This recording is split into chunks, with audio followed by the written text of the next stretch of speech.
Hola a todos, en este vídeo vamos a corregir un error que sucede alguna vez cuando finalizamos campaña. Entonces, yo voy a finalizar esta campaña. Le doy aquí a finalizar, acepto y me va a dar este error. Este error viene motivado por dos motivos: que no hay dueño de explotación y que no tiene puesto el NIF. Entonces vamos a corregirlo y vamos a finalizarla. Entonces entramos en la campaña.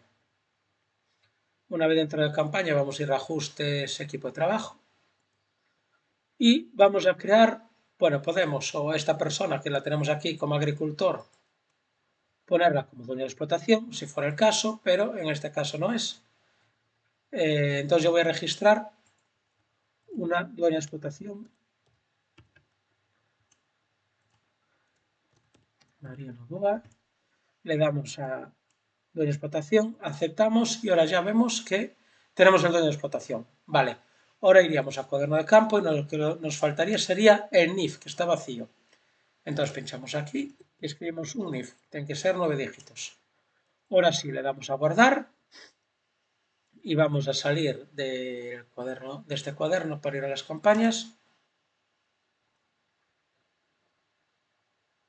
Y ahora sí que nos tiene que dejar finalizar. Finalizamos, aceptamos y como veis ahora ya no está aquí, estará en la última página finalizada.